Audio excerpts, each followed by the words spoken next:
Vazhdojnë në raundin, po ata kanë me propozu.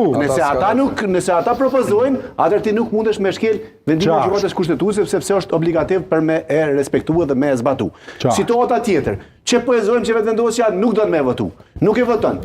Vendi nuk konstituohet. Me 5 mars vjen du të me u zgjedh presidenti. Nuk mundesh me zgjedh presidentin kur s'ki kuvend konstituum, shkojmë zgjedhje. Situata na përsëritet prap. Prap ki marrë në ditën pikë, prap ki me u dosh me votu, prap se voton, prap ki me shku në zgjedhje. Dhe me thonë, pa fundësisht mund shkojmë zgjedhje, nëse ti nuk e voton, sepse vendimi i gjykatës kushtetuese është i prejmë. Çka mund të vendosja, nëse është qaq patriotike, në aspektin që ta se konsideroj as patriotizëm. Nuk është pyetje të patriotizmi, është pyetje parimi, me fjalën, sepse ti mundesh me pas një parim me ndërtu, derisa se keni vendim gjykatës kushtetuese, por kur e keni vendim gjykatës kushtetuese, nuk është parim ai, sepse tash e keni akt juridik që ka fuqi më të madhe se një ligj që ti duhet me zbatu. Edhe pse gjykata nuk po thot votu këto.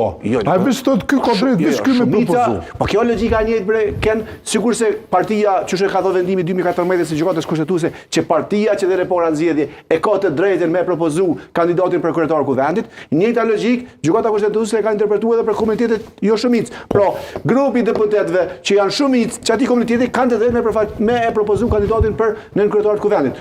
Dhe vazhdon tutje. Kjo logjika shtoja kësaj që rregulluar në kuvendit, të cilës i referohet vendimi, sepse vendimi alos ka dalë po njoftimi, i referohet rregulluar të kuvendit, që rregulluar e kuvendit është e hartu në legislaturën jo këto të nënshkurtit për të kalumen. Dhe qatë legislaturë shumit ka qenë vetëvendosja. Ne qatë rregulluar të kuvendit